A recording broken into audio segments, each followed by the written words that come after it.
Et oui, comme tous les dimanches, nous parlerons un peu de l'économie, du social. Le rachat de Corsair nous amène à nous demander s'il y a un leadership guadeloupéen. Si c'est oui, on pourrait dire tout n'est pas perdu, pourvu qu'on ne nous rejoue pas la tragédie d'Air Guadeloupe. Mais restons positifs, souhaitons le meilleur à cette initiative pour le tourisme et pour l'emploi.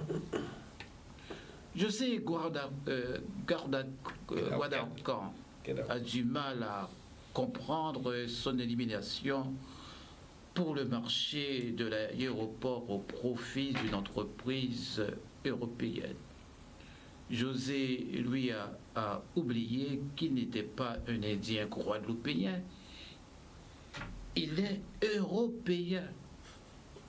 Et oui, il n'est pas un Indien guadeloupéen, il est européen, donc les règles s'appliquent à tous, pour toutes les entreprises européennes.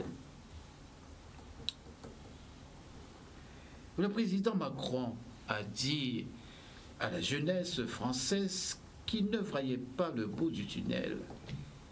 Et c'est dur d'avoir 20 ans en 2020.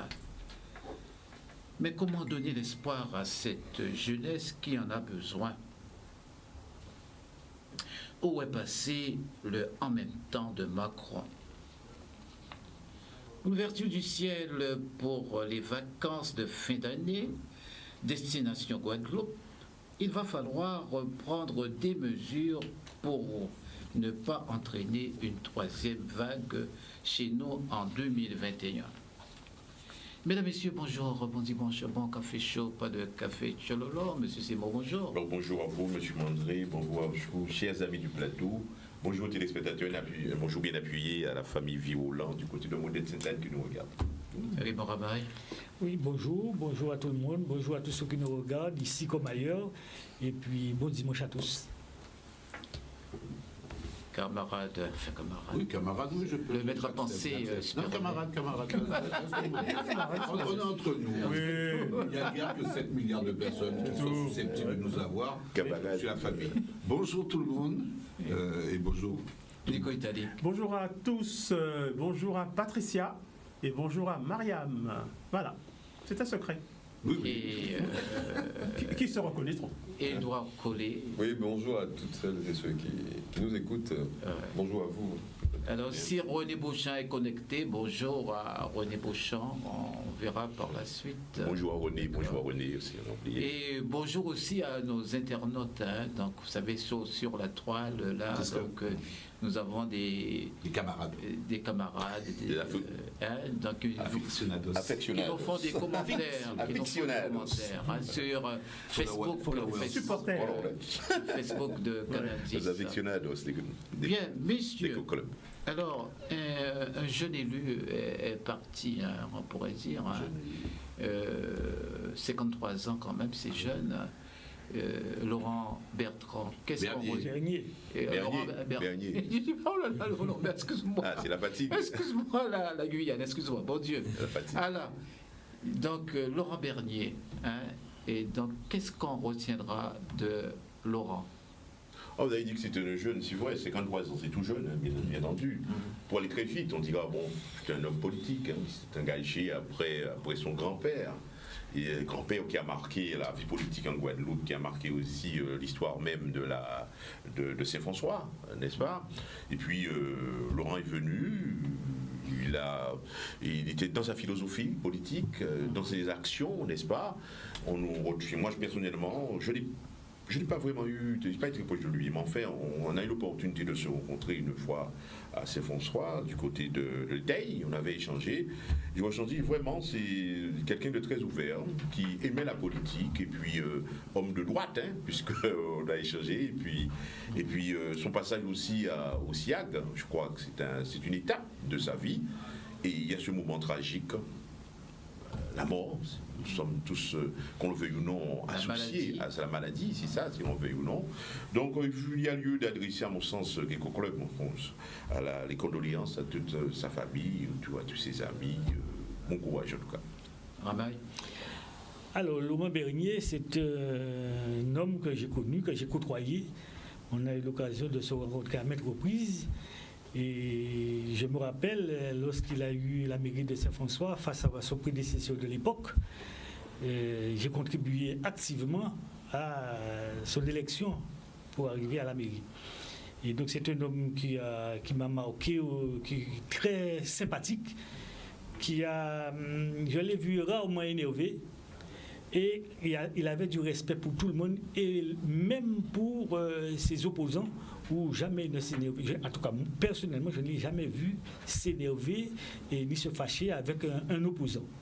C'est le bonhomme très courtois, très sympathique. Et il a eu le courage, bon, on ne va pas revenir sur toute sa carrière, mais il a eu le courage de prendre le SIAG.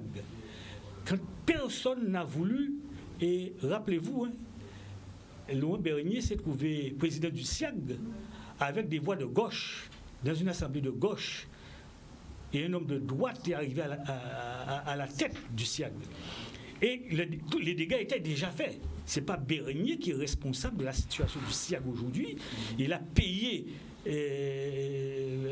la facture en quelque sorte, mais Bernier n'est pas responsable de ce qui s'est passé au SIAG. Et il a trouvé une situation qui était déjà catastrophique. Il a eu le courage d'intervenir et de tenir la barque, d'essayer comme il pouvait. Je crois que c'est un homme franc, c'est un homme simple, et malheureusement, ça lui a coûté la mairie. Mais il y avait déjà la maladie. La maladie, ça ne date pas d'aujourd'hui. C'est une longue maladie, et il n'a jamais, pendant ses interventions, dit que je suis malade. Il a toujours été courageux et jamais ne faisait allusion à son état de santé.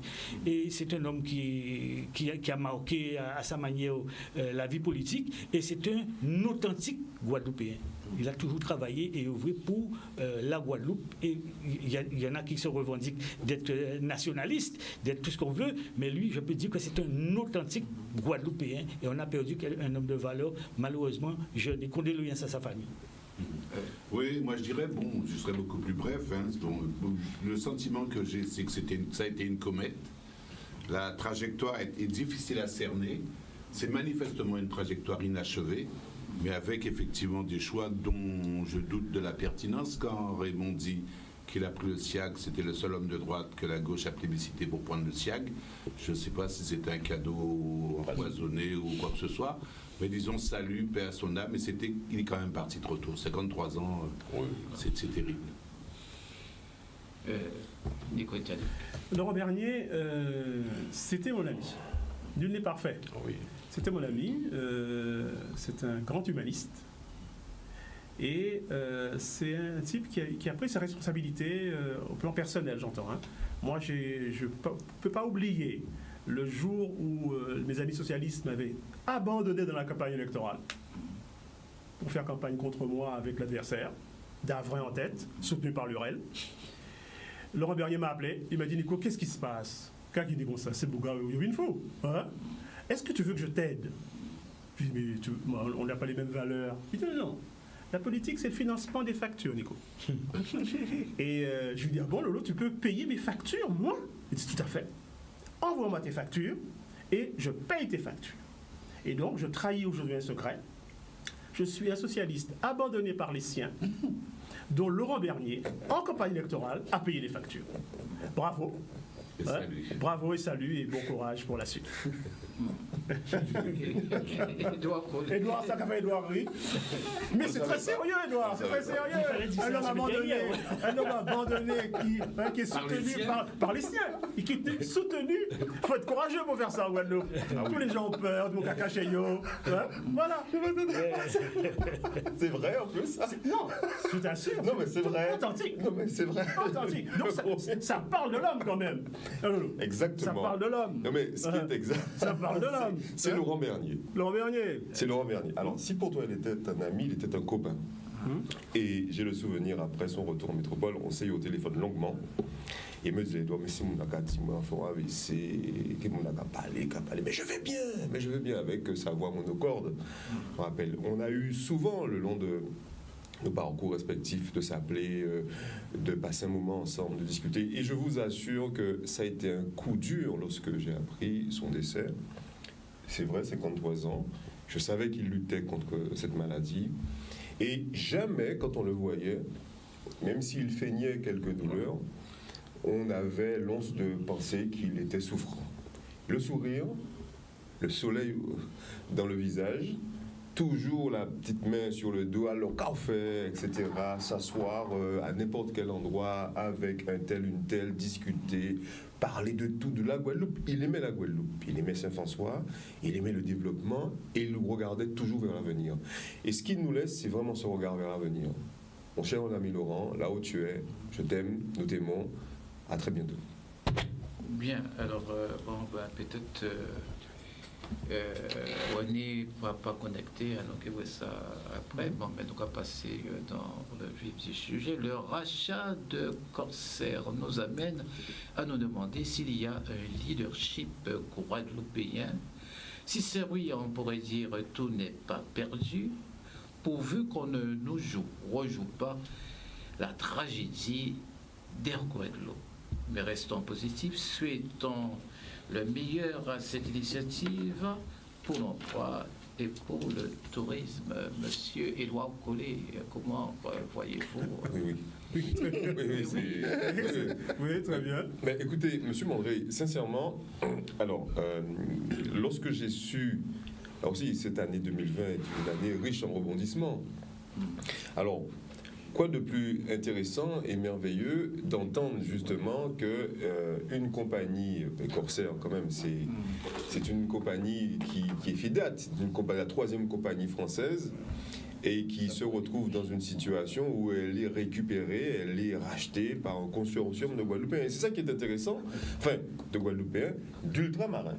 Parce qu'il n'y a pas que des Guadeloupéens, il y a deux notoirement connus, Patrick Vial-Collet et Éric Coury, qui est à mon sens un sujet à caution, mais en tout cas bref, sur ça. Et il y a d'autres, entre autres, il y a Camille Vatilingon, il y a le métayer, il y a d'autres personnalités du monde de l'économie, il y a un Réunionnais et il y a des Européens qui font partie de ce consortium.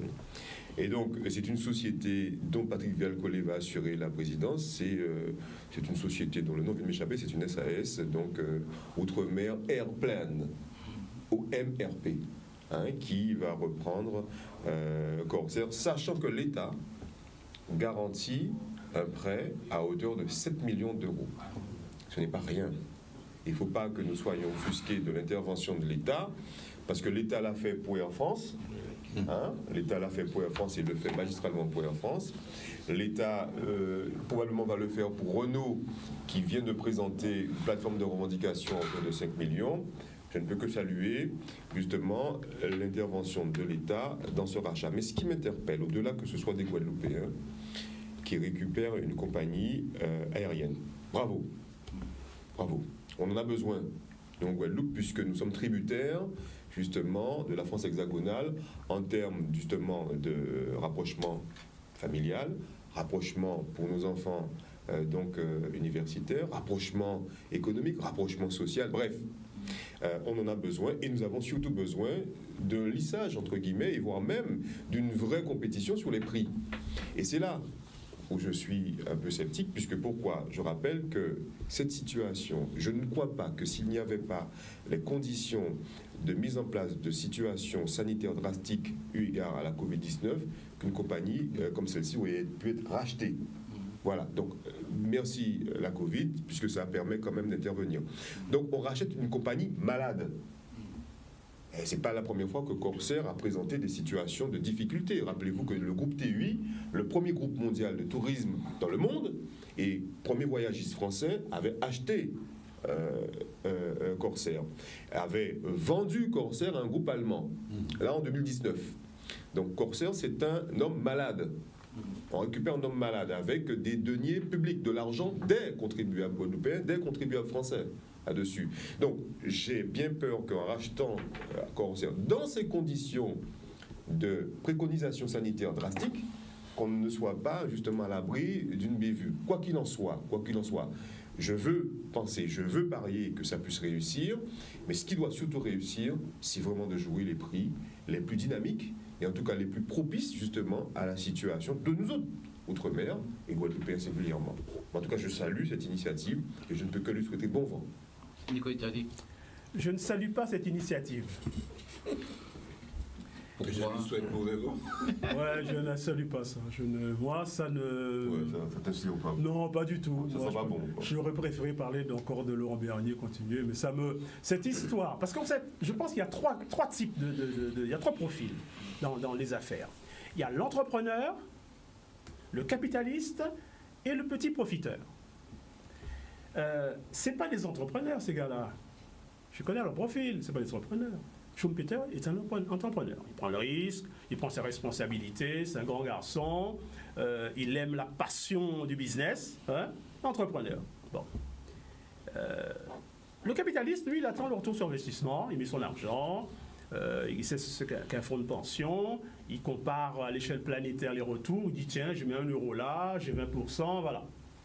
Le petit profiteur, lui, il veut souvent socialiser la dette et privatiser le profit. C'est ça sa devise. Je ne vais pas nommer non. Ah, il faut des noms. Je ne vais pas nommer non, puisqu'Edouard en a nommé un. Je ne vais pas nommer non. Mais quand même, cette logique de petit profiteur m'agace. C'est-à-dire que vous pensez qu'un secteur est en difficulté, pour 1 euro de plus et beaucoup d'euros de la collectivité, vous prenez le business, et vous devenez riche tranquillement sur mon dos. Moi, je ne salue pas cette initiative. Deuxièmement, on dit que l'État doit aider le transport, d'accord, mais quand l'État y est, je crois que l'État français a 14% d'Air France, l'État néerlandais a 14% aussi, je comprends que ce soit une affaire publique et que le transport en soi soit une affaire d'intérêt public. Mais ce petit business-là, non, moi, bon, et puis, l'argument de masse. J'ai un ami qui est plus l'ami de Raphaël que le mien. J'ai un ami qui s'appelle Bernard. L'ami Bernard. Quand Bernard n'est pas quelque part, n'y allez pas. Quand Bernard n'investit pas dans un secteur d'activité, tu peux être sûr qu'il y a un loup. Il y a un loup là-dedans. Parce que Bernard, c'est un entrepreneur cultivé au sein du business, qui sait ce que c'est l'entreprise. Et ça, c'est pas une entreprise, c'est de la connivence avec l'État. C'est la connivence, c'est pas des affaires, ça. Et en plus, l'investissement en avion est tellement important que le business même stratégique devient un autre business. Voyez, c'est pour ça que souvent, dans le transport aérien, celui qui gagne de l'argent, c'est l'acheteur, le vendeur d'avion, et pas le transporteur. C'est le spéculateur et pas l'entrepreneur. C'est le gars qui connaît bien la défiscalisation, l'État, comme ça, machin. Bon. Donc, j'attends avec impatience que Bernard investisse dans le transport aérien pour changer mon point de vue. Bon. Et puis, finalement, ça me fait penser à une phrase de Pierre-Édouard Picard sur Air Guadeloupe. Il avait dit « Seuls les avions volaient ». Seuls les avions... À Air Guadeloupe, seuls les avions volaient. Ah, seuls les affaires volées. Ouais, d'accord. Aléa Jacta est. Exactement. Ah, tiens, monsieur Bien. Bon. Bonjour à tous. Monsieur Rivet. Alors. On a des potions avec nous là, non? Pour parler. Ah ben, Raphaël, on Oui, continue. alors je suis très très embêté parce que je suis totalement d'accord avec Édouard et je suis totalement d'accord avec Nico. C'est la complexité. J'ai un problème. C'est la complexité. Et ça ne me dérange absolument pas d'être d'accord avec vous deux. Ah bah, Ouais. super. Donc il va falloir que je trouve, alors c'est ce que je dis toujours, entre deux positions extrêmes, ce qui est important c'est de trouver la coémergence, donc c'est de se dégager. La troisième voie, donc je me situerai résolument ailleurs, comme d'habitude, mais quand même. Alors, qu'il y ait un consortium guadeloupéen qui se mette en place, soyons clairs, c'est un consortium par rapport à la mondialisation. Le guadeloupéen, ça ne veut rien dire du tout. Donc par rapport à la mondialisation, c'est autre chose que de jouer chaud caché le dimanche matin sous un pied mango. Et que donc ce consortium, effectivement, c'est un attelage dans lequel, comme Édouard, je doute de la pertinence de certains personnages, même si le reste, en général, ça va, ça c'est pas grave.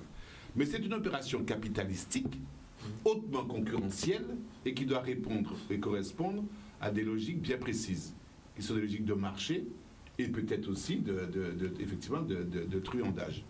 L'aérien, c'est quand même pas des... on n'y arrive pas comme ça avec des petits bras. Alors donc, il y a quelque chose. Mais alors, ce qui m'intéresse, alors c'est là ma troisième voie, c'est que je suis content quand même, et je rejoins là-dessus complètement Édouard, je suis content quand même de cette action-là, de cette opération, en espérant, lui c'est en tous mes voeux, il y a de l'intelligence, il y a du calcul dessus, il y a des choses à faire, parce que ça m'interpelle sur quelque chose de plus profond par ailleurs. Il y a ça qui se fait, ok. À côté de ça, j'entends en même temps, tous ces jours-ci, l'Ukrainette fait un truc pour le développement endogène, Alain Plaisir travaille dessus depuis longtemps, l'ANG, Plaisir, enfin tout le monde y a. Et là, je me dis, attention, est-ce qu'au-delà de ça, il ne se joue pas une petite chanson super intéressante dans la dimension sociopolitique et symbolique au niveau de la Guadeloupe? Et là, je me dis deux choses. Est-ce qu'on n'entre pas dans notre post-histoire? Ça veut dire, est-ce que la société civile, la société capitalistique et tout, ne vient pas finalement avec des projets ou des contre-projets, là où des approches alternatives, là où le politique, manifestement, a échoué depuis longtemps. Même si ils veulent plus ou moins être invités à la fête, ils n'y sont pas, ou pas trop. Et d'ailleurs, ils n'ont rien à y faire, sinon que comme caution morale de je sais pas quoi, en disant que c'est des Guadeloupéens. C'est pas des Guadeloupéens, ce sont des hommes d'affaires, ce sont des capitalistes, et il faut qu'ils gagnent le pari dans lequel ils sont entrés. Donc je suis très curieux et dubitatif, j'ai besoin d'un peu de temps aussi pour voir le retour sur l'investissement. Si l'investissement est dans la mondialisation, j'adhère à 2000 à l'heure. Donc rivalité, fulgurance, concurrence, tout est fait. Si le fait c'est simplement une espèce de super fêta, comment dirais-je, de plateforme guadeloupéenne, je crains que ça n'aille pas bien loin. Mais Raphaël, je pense, excuse-moi, Raphaël, je pense que c'est un archaïsme, ça. C'est un archaïsme. Tu sais pourquoi je pense ça? Je crois que on ne peut pas gérer le transport qui est dans la souveraineté, comme on gérait il y a 50 ans. Ça, c'est mon idée que j'ai dit 100 fois ici. Quand on gère les secteurs souverains, on ne peut pas les gérer en étant simplement entrepreneur, capitaliste, opportuniste. Il faut mettre autour de la table, il faut mettre les opérateurs financiers, il faut mettre, c'est clair, il faut mettre les usagers autour de la table, il faut que toute la chaîne de valeur soit autour de la table. Ça, c'est la nouvelle façon de faire des affaires à l'échelle planétaire. Or là, j'entends quelques opportunistes sympathiques, sympathiques par ailleurs, puisqu'Edouard les a dénoncés, qui font un business. Moi, j'aurais bien aimé qu'on mette autour de la table l'entreprise, c'est clair, les financeurs, intéressant, les usagers du service, pour que tous les éléments de la chaîne soient présents. Et là, on est dans la modernité. Je ne sais pas si c'est un progrès, mais au moins dans la modernité. Donc moi, je ne souscris pas. En tout cas, les 10 centimes que j'ai dans mon petit cochon, même si je ne mange pas de porc, je ne les mettrai pas dans cette affaire-là. Hein. Monsieur Mandry, juste une seconde, quelques noms. Quelques noms d'actionnaires. Les Guadeloupéens doivent savoir. Quelques noms d'actionnaires, écoutez. C'est déjà fait. Patrick Vielle-Collet, donc, qui est le président, donc qui sera le président justement de la SAS Outre-mer et Plaine. Deuxième, Éric Coury. Denis Le Sieur, Guadeloupéen. Jean-François Lemétayer. Frédéric Bonnette, Christian Clessem, Camille Vatilingon, Pascal Lemétayer, Franck Cholette. On retrouve, André Saada, Sylvain Saada et Bruno Blandin, et avec Tony Morvan. Et vous avez un Guyanais, un Réunionnais, et le reste, ce sont des métropolitains. Il n'y a pas de Martiniquais? Et non, monsieur Mandry, il n'y a pas de Martiniquais. Bernard, j'ai regardé dans la liste, Bernard n'est pas dedans. Bernard n'est pas venu. Bernard n'est pas à bord. C'est pas prudent. Il n'est pas dans l'avion. C'est pas prudent. Si Bernard n'est pas là, Bernard, si tu nous écoutes, n'y va pas. C'est pas prudent. Bien. Certainement, on va à la pause là. La pub ou René, peut-être. Ouais. C'est pub. D'accord, ok. Allez, pub. Regardez, c'est pub. René, qu'en fait? Bonjour. Nous? Ça là, eh bien, bonjour à tout le monde. Oui. Alors, vous savez, nous avons entraîné en marche, quand on a dit. Et rachat de corsaire là, par des Guadeloupéens, c'est ça qu'on a dit. Est-ce que c'est un bon butin pour nous? Qui j'en va voir ça? Non, sont seulement d'accord avec ça, c'est dit, son opération capitalistique, ça, achat là. Corsair a une grande difficulté, Corsair a besoin de capitaliser, augmenter le capital là, etc., ou capitaliser pour y relancer.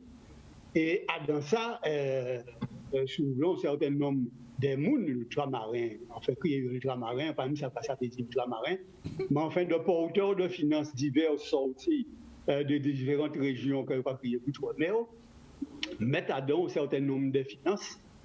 Ça n'a pas monté très haut, d'ailleurs, parce que c'est l'État qui met l'essentiel là, pour accompagner nous.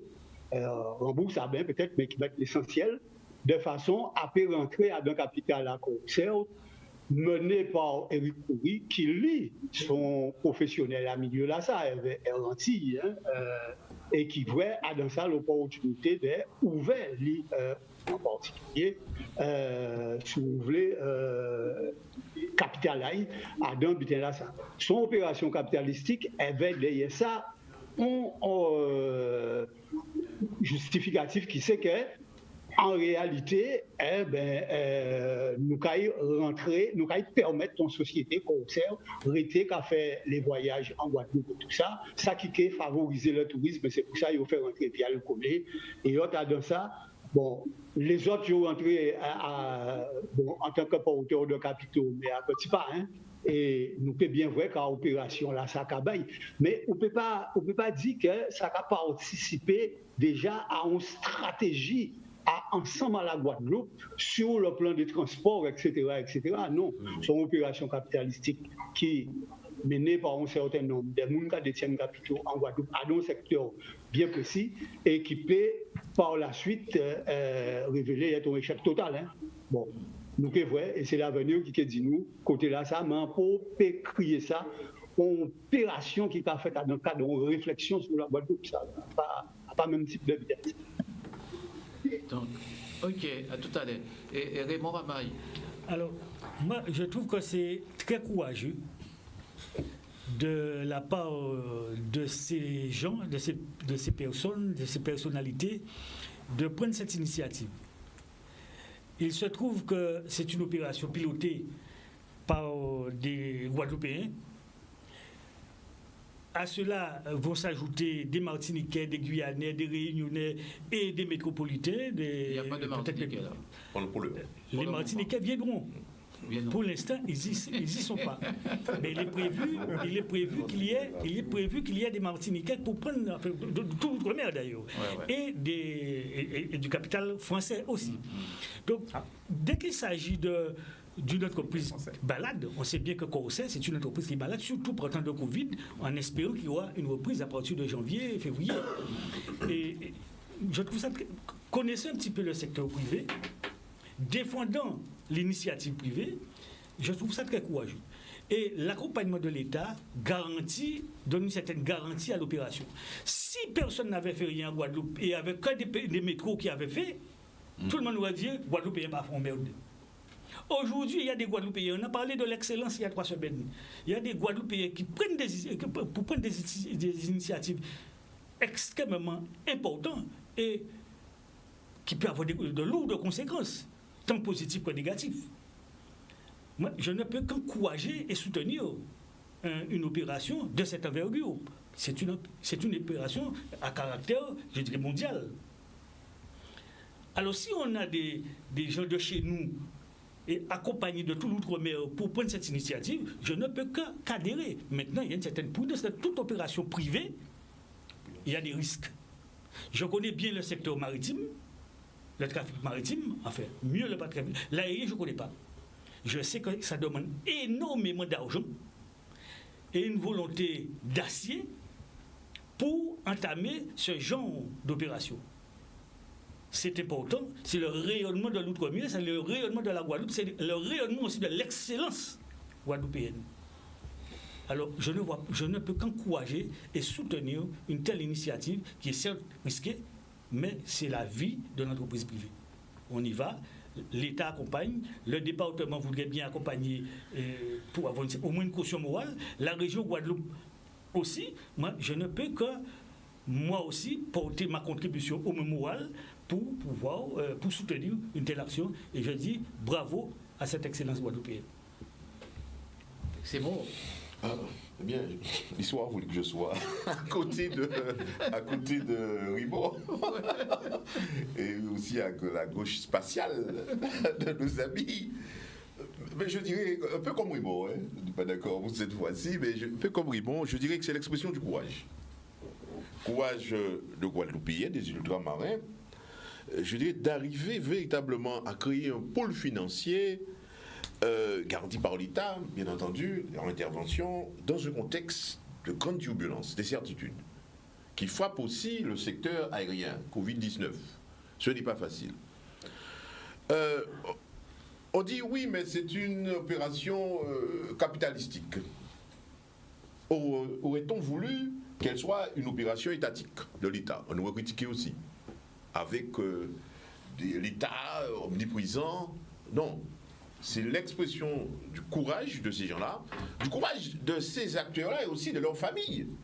Parce que quand vous vous mettez vous investissez dans un domaine extrêmement fragile en ce temps-ci, c'est l'expression, je dis, du courage de Guadeloupéens et on en a besoin. Qu'aurait-on dit si c'était des Chinois? Qu'aurait-on dit si c'était des Haïtiens? Ils ont des reins solides. Qui ont des reins solides, des Haïtiens aussi. Parce qu'ils commencent à avoir les reins solides puisqu'ils sont ici, des Haïtiens.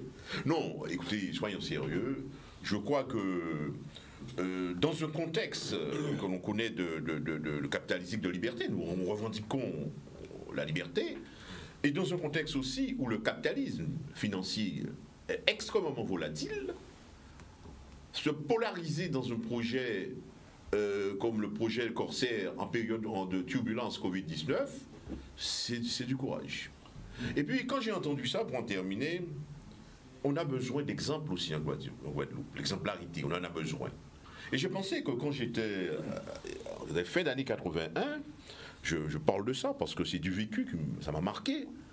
Quand j'étais à Paris, étudiant à Paris, les étudiants de Paris avaient organisé la Cité de la Réussite.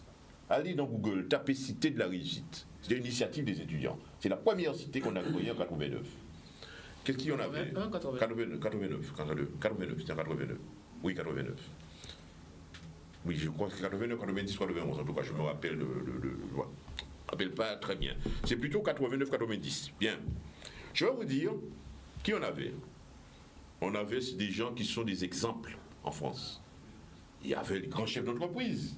Il y avait le propriétaire de Michelin qui venait, qui expliquait comment Michelin est devenu Michelin aujourd'hui.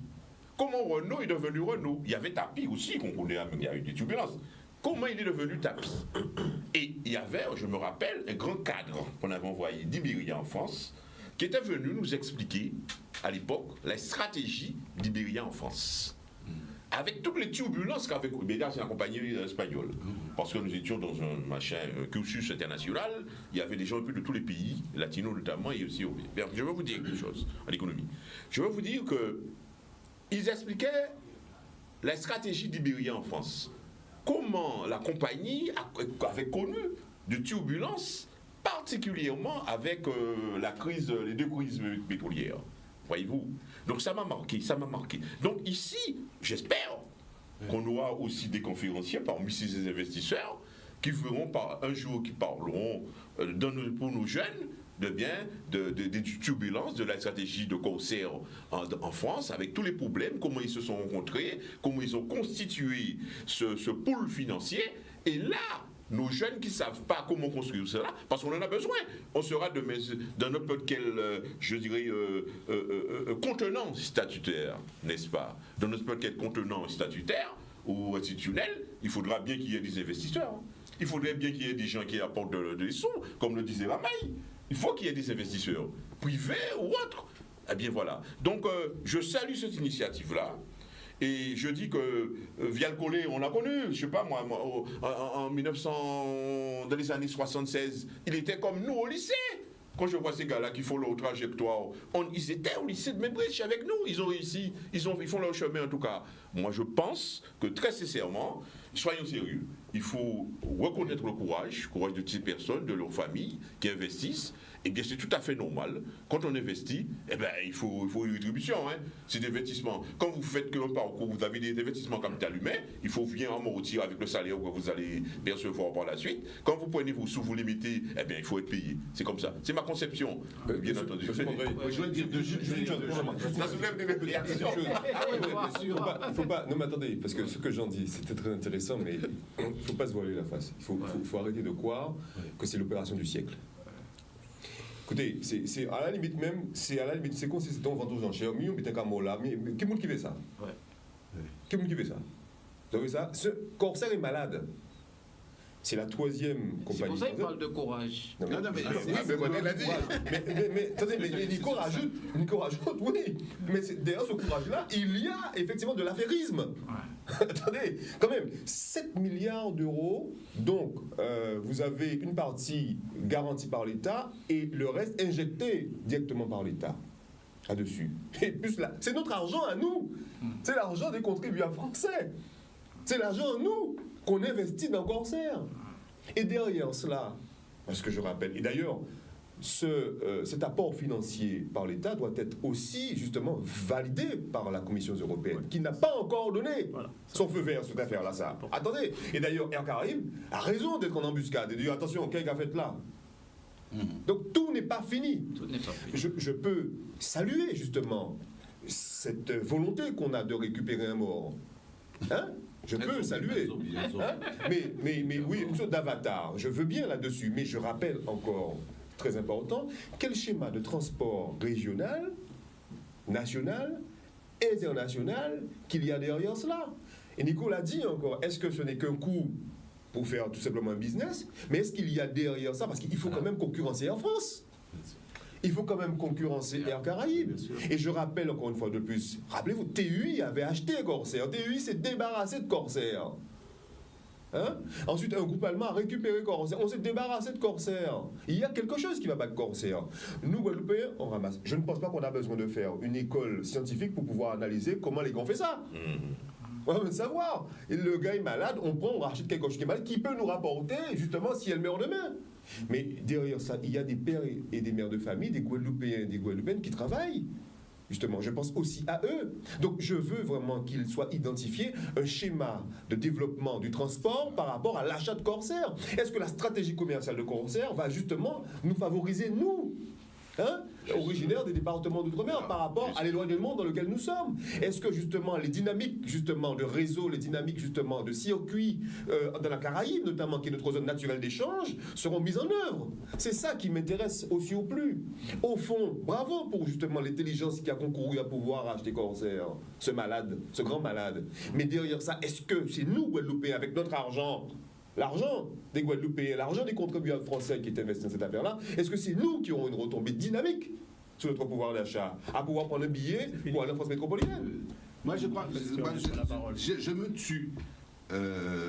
Et c'est pour ça, quand tu dis que Bernard n'est pas là, ça Oui, Bernard n'est pas là, je trouve ça suspect. Dans les analyses qu'on porte, dans les conseils qu'on porte, à vouloir séparer de manière résolue tout ce qui est courage, tout ce qui est affect, de tout ce qui est business.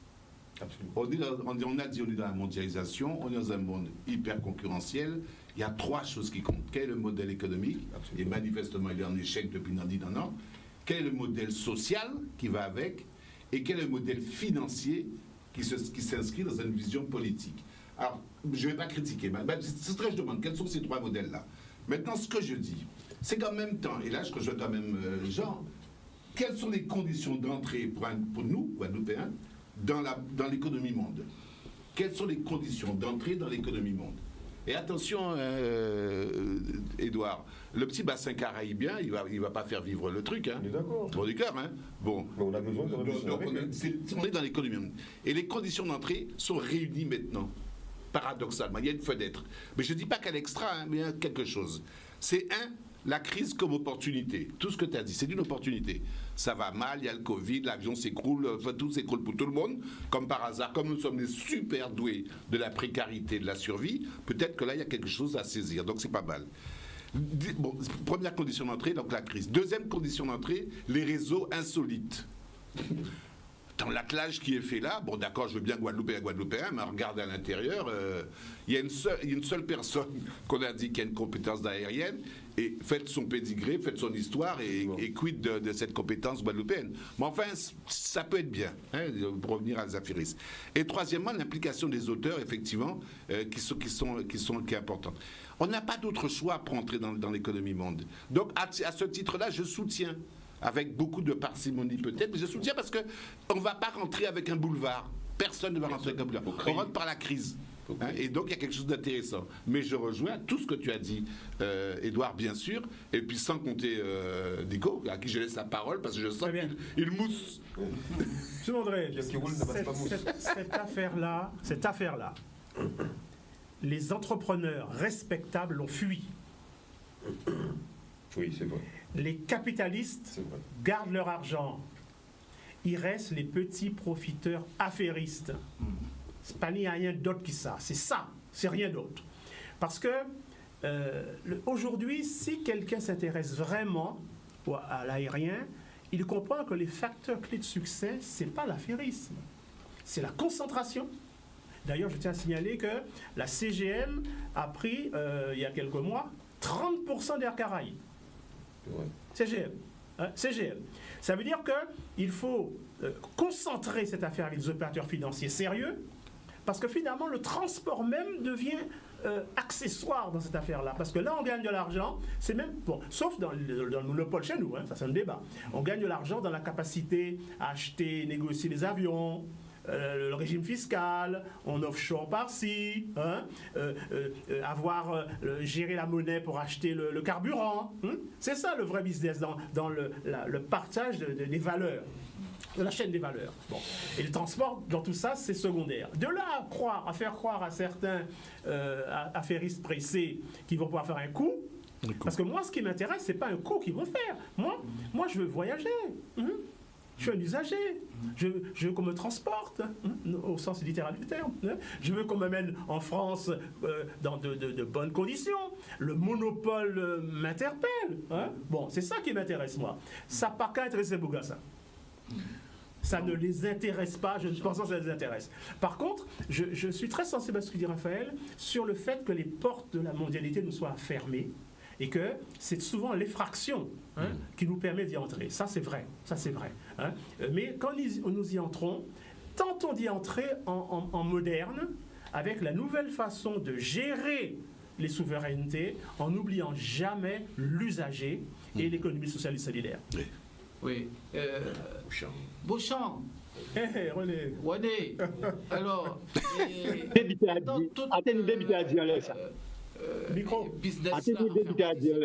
Business de toute façon. Oui, mais beaucoup. Moi, tout le temps, on fait qu'à fait. Dans une stratégie de développement à payer en moins, ça n'a pas qu'à déranger moins. Et au contraire, on sait très bien que pour organiser le développement pays, nous avons besoin d'un capital financier Guadeloupe. À partir de ça. En cas de moins, opération qui fait là, est-ce que ça a fait dans le cadre d'une réflexion en le transport en Guadeloupe, dans le cadre du développement de la Guadeloupe et les incidences pour le développement de la Guadeloupe. Et là, on a dit que ça qu'on a vu, c'est que c'est essentiellement principal acteur habité là, c'est effectivement vous qui est engagé dans le transport local, c'est Eric Coury qui est accompagné par d'autres financiers. On ne pas compte que à nos opérations capitalistiques, que des gens qui sont auteurs de finances en Guadeloupe montent une opération, quelconque compagnie pour problème. Et ça, ce que vous avez dit, c'est peut-être pour eux une manière d'entrer dans la mondialisation.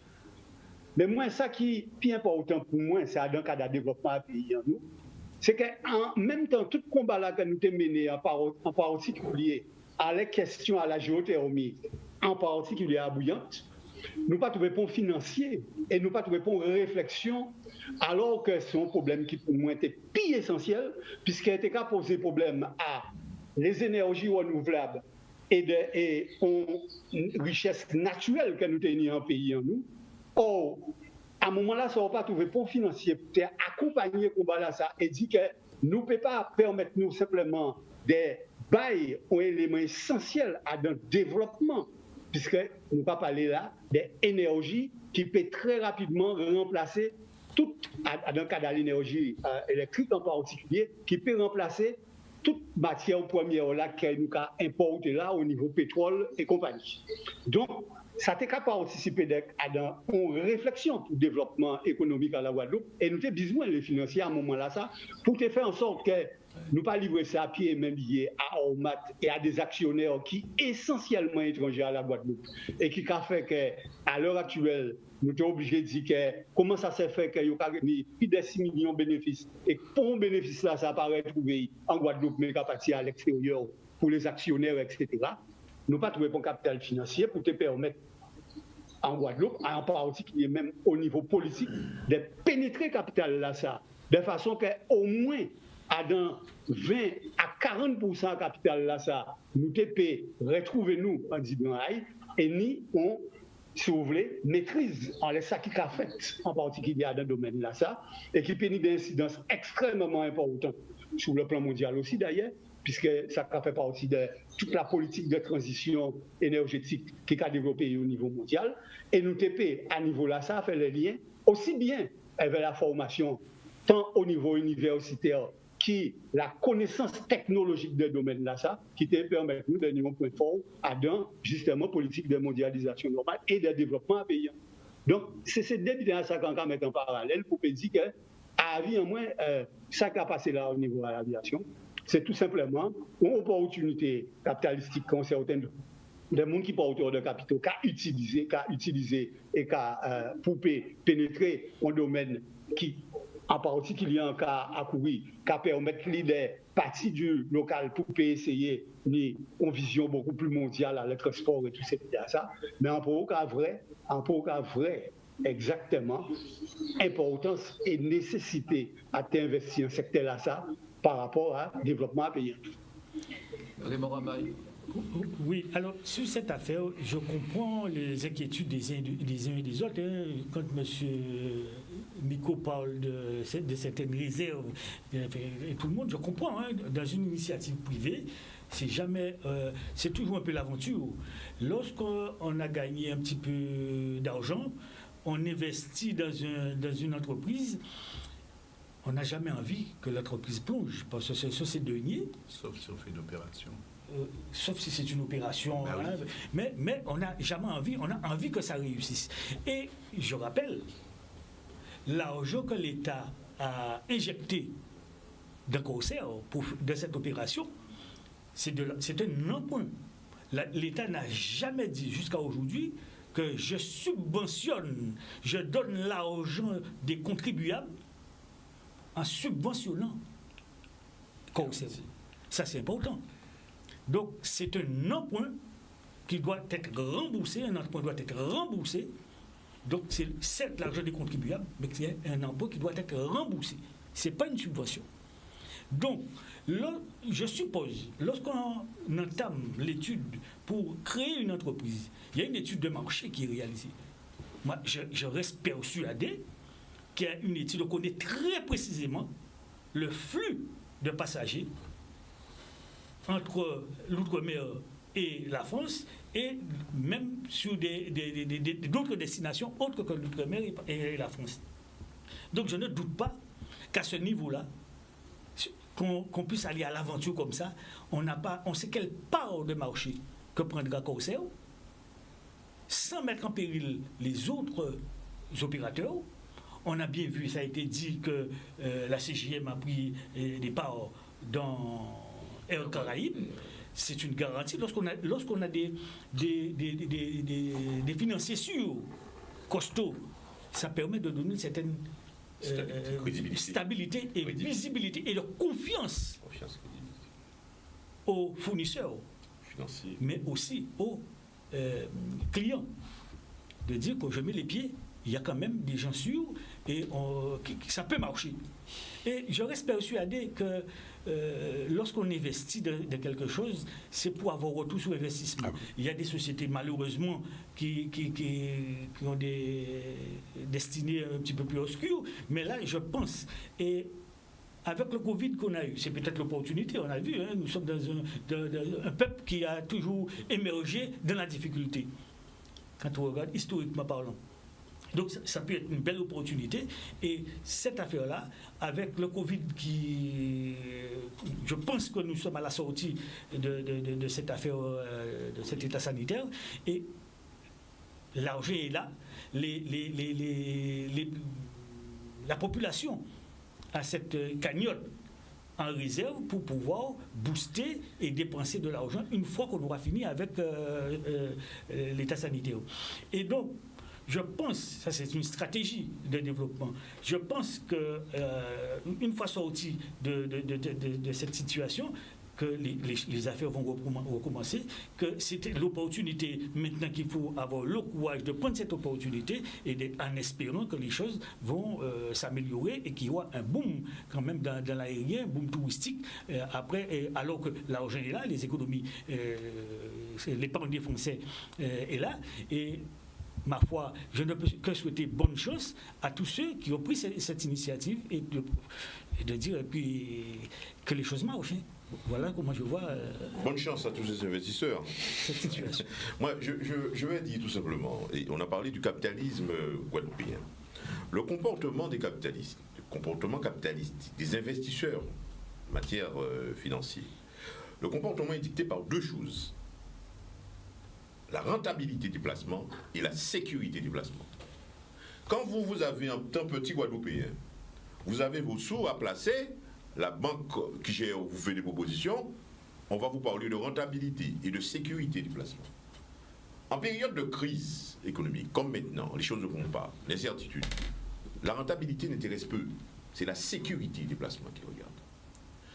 Et donc ça c'est extrêmement. Donc si on veut, je parle un peu à Beauchamp, construire un capitalisme guadeloupéen, parce qu'il faudra un capitalisme guadeloupéen, qui s'écarte de cette philosophie-là, eh bien, je le dis très sincèrement, on sera sans doute dans l'imaginaire, dans l'impossible, à mon sens. Ce sera un capitalisme atypique, celui-là. Il faut le créer. Indiscutablement, ceux qui ont de l'argent, qui placent les sous, qui investissent, apprécient deux choses: la rentabilité de leur placement et la sécurité de leur placement. Et maintenant, période de crise, c'est l'indicateur sécurité qui prime.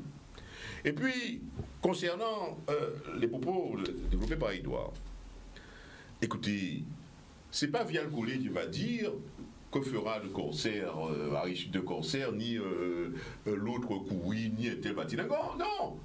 Nous avons affaire à une boîte, une grande entreprise.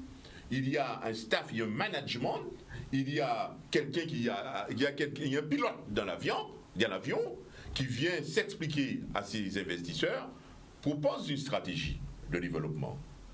Et le management doit suivre. Ceux qui voient au bout du rouleau ils voient leur sortie, leur réussite, ils vont investir. Et puis, on ne définit, n'attendez jamais que sur un plateau de télévision ici ou ailleurs, qu'on viendra parler de la stratégie, forcément de la stratégie de développement de Corsair, de pénétration du marché de Corsair dans l'arène de l'aviation mondiale. Non, on ne viendra pas parler de ça. La stratégie de développement d'une compagnie, de toute entreprise, c'est quelque chose, entre guillemets, de privé. Mais si vous venez dire tout ce que vous allez faire, mais les autres vont réagir. Vous êtes maintenant à une position d'offensif, vous attaquez avec votre stratégie que vous allez définir. Vous venez parler de ça sur un plateau, vous allez dire ce qu'il faut dire, mais vous n'allez pas tout dire. Parce que les autres vont réagir et vous allez générer la turbulence du fait de la réaction de ces autres-là. Et puis, est-ce que le contexte est favorable? Ne perdons pas de vue que nous sommes dans une situation, le prix du pétrole n'augmente pas tellement. Ça, c'est aussi un élément qui est important. N'est-ce pas? Mais je crois qu'il y a quand même ceux qui ont investi, ils ont pris la mesure de leur engagement et ils sont dans le coup et ils vont savoir ce que cela va donner. Oui, juste une petite précision parce que monsieur Italique a parlé de Bernard. Oui, Bernard. C'est vrai que c'est quand même une garantie d'avoir Bernard à ses côtés. Et si Bernard est là, je serais tenté d'y aller aussi. Ça, je suis d'accord. Ça, je suis d'accord. Cependant, en général, lorsqu'on est dans les affaires, on peut apporter un appui à un secteur, comme la CGM, qui apporte un appui à Air Caraïbes, mais à aucun moment, en général, on ne va pas voir, par exemple, ce groupe-là, ce groupe maritime, venir pour des commandes. Non. Donc, de même, Bernard aurait pu venir, mais s'il ne veut pas. C'est pas son secteur, il est dans l'alimentation, il est dans un autre secteur, il peut porter un appui, mais il ne va pas venir et prendre les commandes d'une situation qu'il ne connaît pas, du secteur qu'il ne connaît pas. On est dans des systèmes. Là, c'est super intéressant le débat, parce que là, on parle vraiment de modélisation. La modélisation capitalistique, elle n'est pas là en termes d'appui de quoi que ce soit, elle est là en termes de rentabilité et ce que Stiglitz appelle le fanatisme du marché. Où ça gagne, où je gagne. Maintenant, qu'il soit connaisseur ou pas connaisseur du système, il n'en a rien à cirer. Parce qu'en fait, cette dimension d'appui, c'est pas lui qui la gère. Lui, ce qu'il voit, c'est l'argent qu'il met et combien la dernière ligne du bilan, combien ça lui ramène. Mais je crois que ce qui est intéressant dans la discussion, c'est effectivement cette idée de quels sont les modèles alternatifs qui existent maintenant. On parlait, à petit degré, on parlait des Haïtiens maintenant qui font florès en Guadeloupe. Mais je ne parle pas du gros capitalisme. On va vers parce que le gros capitalisme, il faut être né dedans avec la cuillère dorée. Donc, comment on y arrive progressivement? On parlait du modèle haïtien qui est pas mal intéressant maintenant, les modèles chinois, etc. On n'y arrive pas en respectant les schémas classiques. C'est clair. Puisque les schémas classiques n'ont pas été faits pour nous. Ça, c'est clair. Donc, si vous reproduisez quelque chose qui n'a pas été fait pour vous, ma chère, sur le modèle économique, si c'est pour essayer de reprendre d'une manière ou d'une autre une économie qui est déjà tendue, à flux tendu, puisqu'il y a d'autres compagnies, je vois pas comment ils vont faire pour réussir, puisqu'ils ont un passé d'échec qui est quand même rédhibitoire. Bon. Par contre, ce qui est intéressant sur les modèles modernes, c'est qu'ils sont face à la précarité. Comment les systèmes embarqués répondent à la précarité? 1. Réduction des externalités négatives. On réduit les coûts. Parce qu'on ne gagne plus en termes de développement, on ne gagne plus à la marge, on gagne à l'intérieur en réduisant les coûts. Compression des coûts. Donc là, ça veut dire bonjour les dégâts sur le modèle social et le modèle économique. 2. On est dans un marché qui est débridé, qui est délocalisé, qui est déréglementé, qui est délocalisé, qui est explosé. Donc ça veut dire qu'il faut des gens dedans qui soient de véritables capitaines et qui ne soient pas à la petite manette. Et c'est pour ça que quand même, peut-être à ce niveau-là, certains affairistes sont mieux placés que d'autres, s'ils ont un sentiment local, éventuellement, que des gens qui viennent avec un grand cœur. En tout cas, ce qui est sûr, si on prend le modèle, je m'intéresse ces jours-ci au modèle haïtien. Attends, regardez le modèle social, le modèle économique, ils sont tout seuls. Ils travaillent de 8h à minuit, tout seuls dans leur entreprise. 2, le modèle social, donc ils embauchent personnalisable. 3, le modèle financier pour revenir à Jean, ils ne passent pas par les banques. Parce que si vous passez par les banques locales, vous n'allez nulle part. Donc où est-ce qu'ils trouvent l'argent? Donc je crois qu'il faut vraiment qu'on réfléchisse sur ce qui se passe. Maintenant, ce qui est en jeu, c'est beaucoup plus lourd en termes de vagues de fond que ce qui apparaît à l'écume des choses. Et pour nous, effectivement, ça nous permet d'être sur une position de doute. Oui, oui. Attendez. Alors, rapidement, parce qu'on passe à... Très rapidement. Ouais. Ce que dit Raphaël est lumineux pour le sens, revisiter l'initiative pour la conquête des marchés. Repenser les schémas traditionnels. Par contre, je crois que le transport, c'est une affaire qui n'est pas un business comme les autres. Parce que le transport, c'est un droit. C'est un droit. C'est-à-dire que tous les États garantissent aux usagers un droit au transport. Il n'y a pas un droit à manger des pommes, il n'y a pas un droit à acheter des stylos, mais il y a un droit au transport. Donc ça veut dire qu'on ne peut pas rentrer dans ce secteur-là avec le schéma comprador, business, machin. C'est pas vrai. Quand on rentre dans le transport, alors, ce qui appartient à l'État, qui appartient à la collectivité d'abord, au premier niveau, il faut savoir qu'il n'y a pas de place pour les filous. Il n'y a pas de place pour la filouterie, les opportunistes, ça va se casser la gueule. Et deuxièmement, s'il s'agit de capitalistes, et là je prends mes responsabilités, les noms qu'on m'a nommés ici, là, ne sont pas des gens qui sont au niveau du capital. Ils ont dit l'argent pour nous, pour vous. Mais c'est mon ça n'a pas dit l'argent. Et il ne faut pas penser que la Guadeloupe c'est le centre de l'univers. Les noms qui sont cités là, c'est des pauvres gens. Il n'y a aucun impressionné parce qu'ils ont hérité, ils ont hérité, indemnisé, tout ça. Ah, pas monde qui nie l'argent. Ce n'est pas des capitalistes qui peuvent peser en termes de capitalisme financier. C'est même pas des banquiers. C'est même pas des banquiers. Bon. Ah, non. En tout cas, les noms de ceux que j'ai vus, ce n'est pas des banquiers, ce n'est pas des financiers. Donc, c'est des opportunistes qui tentent de faire un coup. Ils ne sont pas des libéraux au sens strict du terme parce qu'ils veulent la sécurité. Le libéral prend le risque. Et ce ne sont pas les capitalistes parce qu'ils n'ont pas les moyens d'être des capitalistes. Je dis, pour finir, M. André, n'oubliez pas l'usager. Combattez pour moi le monopole. Faites-moi voyager. Garantissez un droit pour moi. Ok, c'est le café. Alors, oui. José Guardacan. Il va être très content, M. André. A du mal à comprendre son élimination pour le marché de l'aéroport au profit d'une entreprise européenne. José a oublié qu'il n'est pas indien guadeloupéen, il est européen. Les règles s'appliquent à tous, à toutes les entreprises guadeloupéennes. Alors, monsieur Rabaye. Oh non, non. Pourquoi est-ce que je parle On limite le jeu. Non. C'est du délit de favoritisme. Pas une marché public, c'est du délit de favoritisme. Alors. Bon, alors, je n'ai pas tous les tenants aboutissants de ce sujet.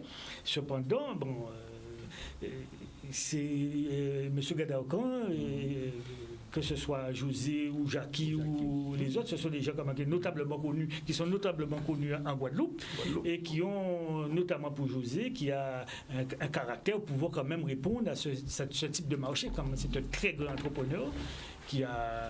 C'est un homme qui a réussi, qui est sur la trace de son père.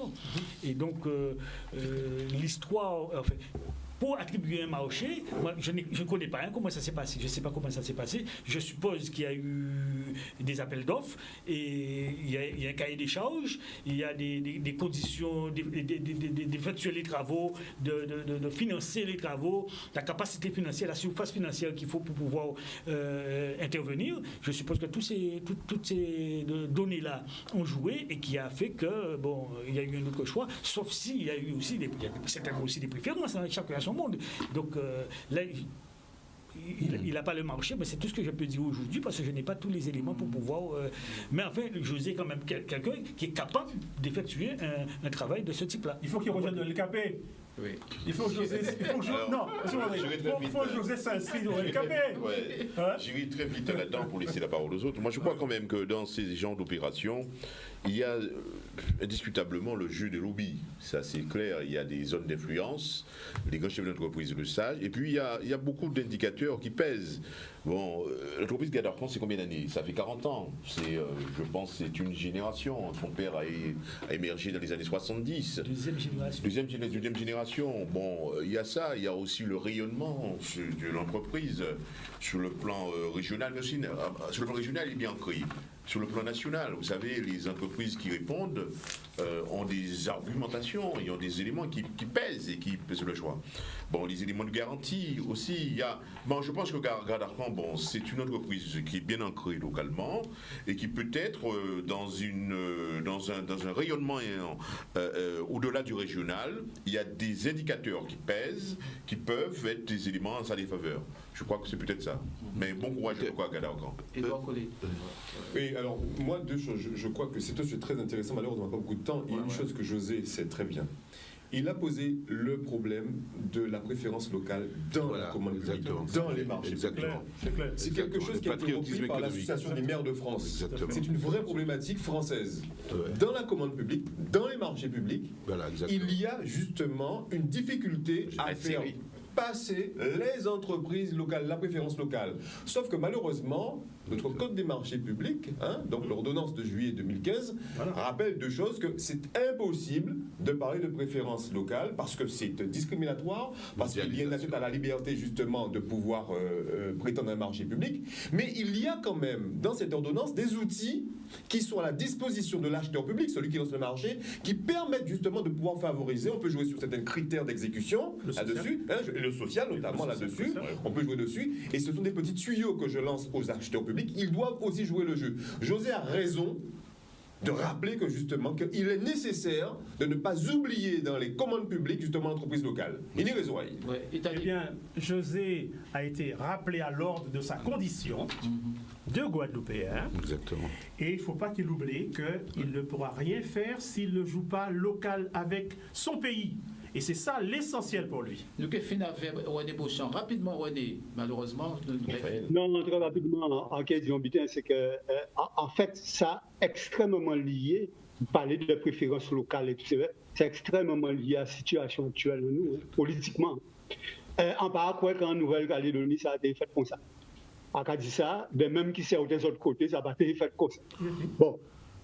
Nous avons une situation politique qui clairement a situé nous dans l'Europe, etc., sans point restriction, sans point rien. Et ça n'est pas étonnant qu'en un marché public qui lance un niveau à l'Europe, qu'il n'y ait pas chrétienne en priorité locale, puisque ça n'a pas fait partie de la DNA et de ça qu'ils ont décidé à niveau de ça. Oui, donc, oui, ça veut dire c'est qu'à travers le problème là, ça, il y a aussi question à l'emploi en Guadeloupe qui posait. D'avoir ces sociétés-là, ça, nous savons très bien que tout encadrement là, il n'y a pas l'encadrement Guadeloupe et on va venir avec ailleurs. Merci René, passez une excellente journée et à dimanche si vous voulez bien. Merci de nous avoir suivis. Tu vois l'exemple de Saint-Domingue.